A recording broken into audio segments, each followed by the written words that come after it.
Another war has begun. What happens next then? To answer that, we must take a closer look at what's happening right now. First, the Kurds have been left at the mercy of Turkey. That is evident. Civilians are fleeing. Many casualties are feared. We spoke to Lawrence Sellin. He's a retired U.S. Army colonel, someone who has engaged with the Kurds while serving in the American military.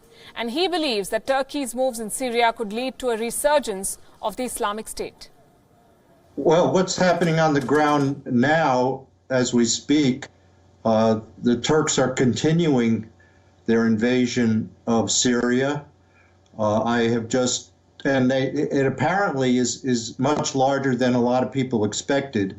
I just read that the Turks are now shelling the prison camp where the Islamic State fighters are being held. So the invasion is progressing. We just have to wait and see what happens.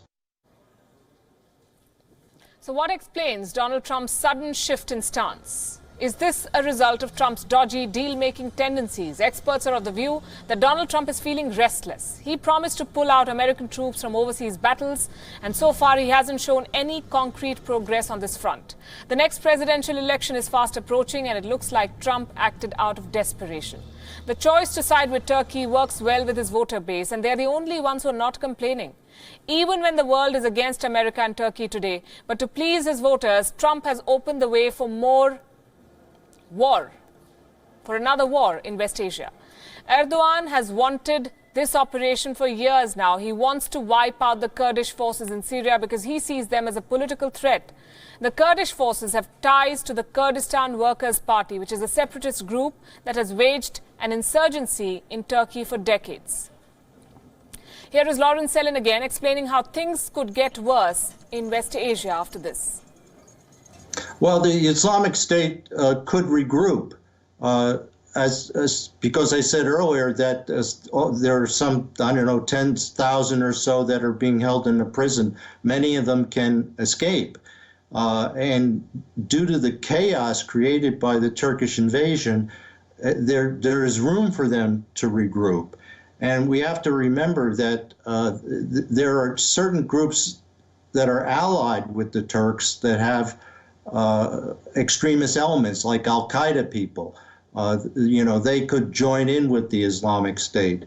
Other groups that are coming from outside of Syria could again re-enter Syria and help to try to reform the Islamic State. So, as I said earlier, there are a lot of unknowns here, and it could go in many possibly bad directions.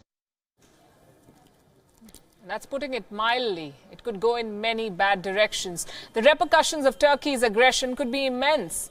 Already Erdogan is threatening to release millions of refugees to Europe. Captured Islamic State fighters could end up escaping. Thousands of them are in northeast Syria, and not all of them are in prison.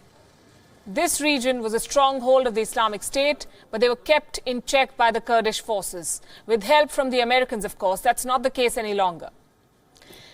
Experts fear that some of the hardened fighters could find their way back into Europe and elsewhere and launch another wave of attacks. Trump and Erdogan have basically set in motion a very dangerous game.